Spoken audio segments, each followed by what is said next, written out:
Buenas noches, buenos días y buenas tardes. Hoy 18 de mayo del año 2014. El tema para razonar el día de hoy pues es la palabra o término Tao, el famoso Tao, el Tao. Y se inicia en el capítulo 1, la fuente única. Y pues en realidad este pertenece al autor Daniel Reid, me acuerdo es el autor, de uno de sus dos libros que habla sobre el Tao. Y estamos en uno de ellos y es precisamente en el capítulo 1 donde dice la fuente única y da una mini historia. Del Tao nació la fuente única, de la fuente única nacieron dos cosas, después tres cosas, después 10.000 cosas y puntos suspensivos. Y luego al margen derecho señalan en la parte de abajo Tao Te Ching en el siglo III antes de Cristo. La fuente única, y a partir de ahí pudiéramos decir que el Tao es un sistema, o sea, para poderlo entender y poderlo analizar.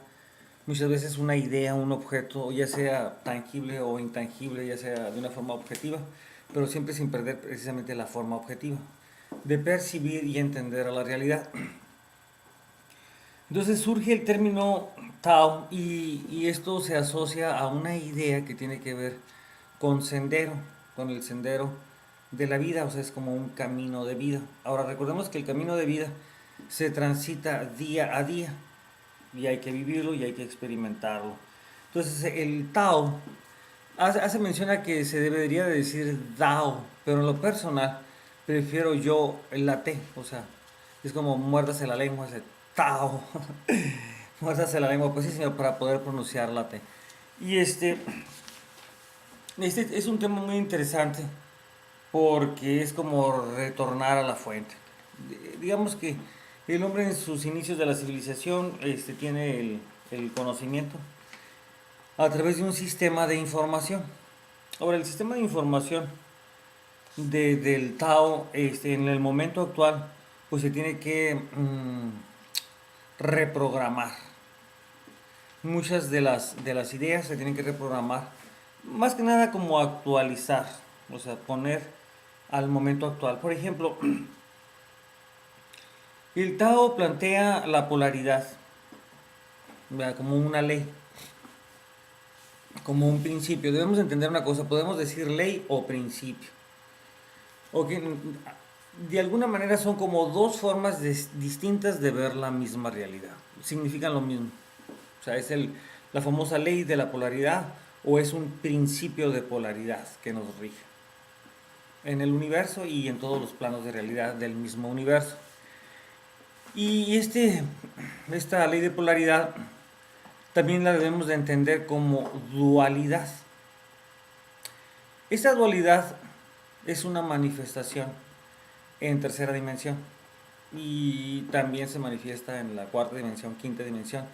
Y la dualidad no deja de existir porque ha habido ideas que dicen, no, es que ya después de sexta dimensión ya no existe dualidad. No, señores, lo sentimos mucho.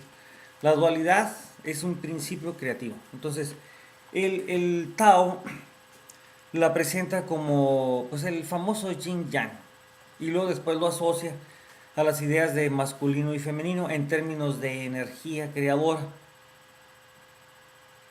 Y el yin yang a su vez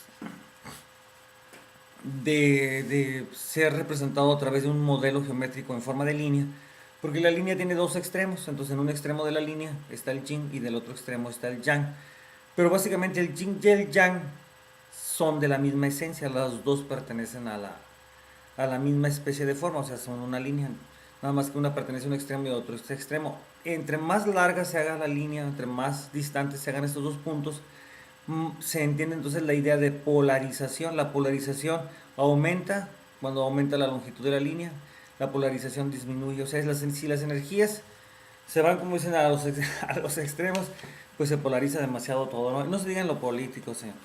Bueno, volviendo al asunto. Entonces, el Tao es un sistema de información que nos permite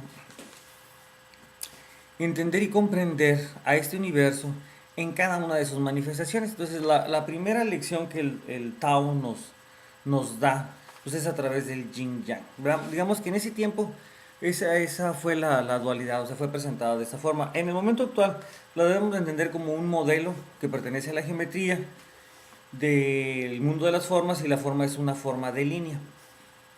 Y debemos de entender entonces que en el Tao antiguo, digamos en la enseñanza antigua, pues le llamaban los dos polos. ¿De acuerdo? Dice, el yang transforma, el yin conserva. El yang y el yin se manifiestan como movimiento y reposo. El yang se mueve al máximo y después descansa. El yin reposa al máximo y después se mueve.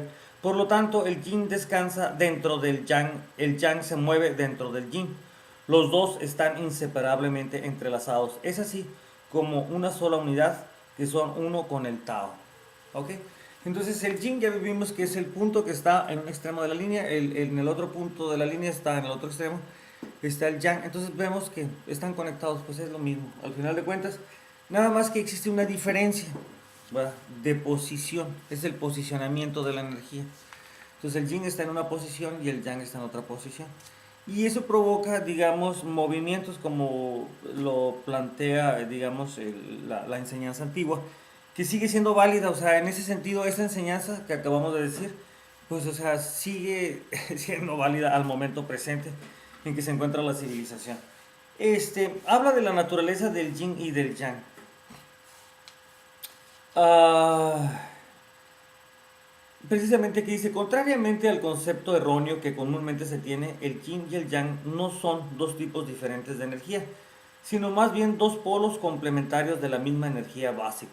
Esto lo explicamos en el modelo de línea. Ahí en el momento en que ponemos gráficamente en el pizarrón una línea y anotamos del lado izquierdo yin y del lado derecho yang, y vemos que los dos puntos pertenecen a la misma línea, o sea, pertenecen a la misma energía.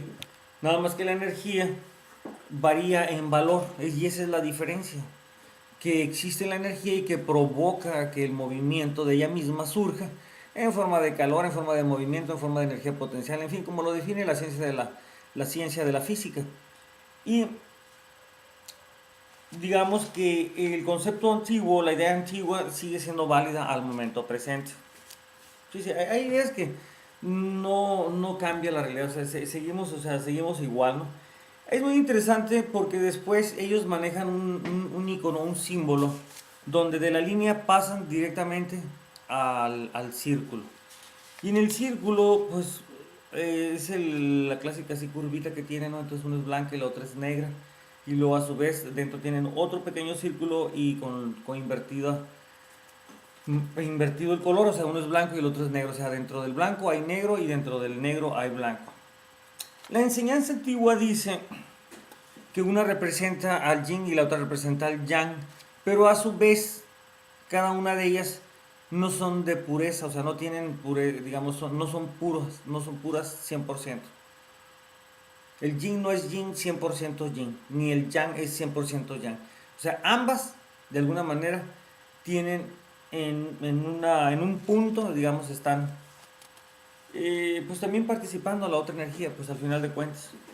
Y digamos, y en ese símbolo según aquí dice que esta figura dice, es el Tai Chi, fin supremo. Antiguo símbolo taoísta que ilustra la unidad primordial, la interdependencia y el flujo constante del yin y el yang. Sí, porque al final de cuentas vamos a ver que estas dos partes se complementan, y cuando ya la vemos desde una perspectiva más amplia, pues vemos que esas dos partes forman a una unidad, a un círculo, que es el famoso Tai Chi, el fin supremo. Y pues digamos que sigue siendo válida esa enseñanza, y el icono y el símbolo puede tener en un momento dado, a través del Tao, o sea, no se limitan nada más a una percepción o a definir una percepción. Cuando se entiende lo que el yin y el yang representan como ideas, o sea, que lo abarcan todo en un momento dado. Exactamente, así fue como se les llamó en un inicio, ¿no? Bueno, luego viene un tema interesante que es en relación a los tres poderes.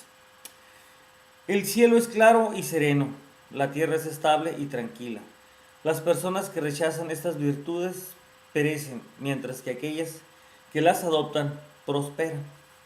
Y esto lo escribió en el siglo I, fíjense nada más, el Huai Nan Tse. fue quien escribió esta idea. El cielo es claro y sereno. Así quisiéramos que fuera nuestro corazón. Pero que él vibrara de una manera estable y tranquila, ¿verdad? Porque al final de cuentas, pues la tierra, Señor, la sentimos. Y cuando decimos que la tierra la sentimos, vamos a dejar clara esta idea, es que, digamos, que es la nueva enseñanza, por eso vamos a hablar de los tres poderes, donde tenemos que, como dicen, actualizar, ¿no?, la información del Tao. Uno se cuestionará y se preguntará, en nuestro modelo de ser, o sea, si quisiéramos plantear un modelo, y para hacer referencia a nosotros, digamos, un modelo que nos permite entender ciertas características de nuestro ser. En este caso, trataríamos de irnos a lo elemental, a lo básico, ¿no? O sea, el pensar y el sentir. De alguna manera esto representa una dualidad. Pensar y sentir están en la misma línea. Son, digamos, dos percepciones de la misma idea, al final de cuentas. Sentir y pensar. Pero están en los extremos, digamos que son realidades que uno está en el sentir, pero a su vez el sentir da información y a veces los pensamientos también nos dan información de las emociones. Y vuelve a aparecer el yin yang, o sea, los pensamientos tienen emociones, puntos de emociones. Y las emociones también aparecen puntos de pensamientos. Digamos, es la manera en que pudiéramos utilizar el modelo del Tai Chi para poder entender un poco la realidad. Y la realidad la vamos a experimentar precisamente en esa dualidad. Vamos a pensar de una forma o vamos a pensar de la otra forma. Vamos a sentir de una forma o vamos o sea, las formas opuestas. A pensar en formas opuestas y a sentir en formas opuestas. Y vamos a encontrar que esa diferencia de pensar la vamos a encontrar, o de sentir la vamos a encontrar pues en cada uno de nosotros, en los seres humanos. Entonces el Tao nos da la enseñanza de que existen diferencias en nuestras formas de pensar y en nuestras formas de sentir.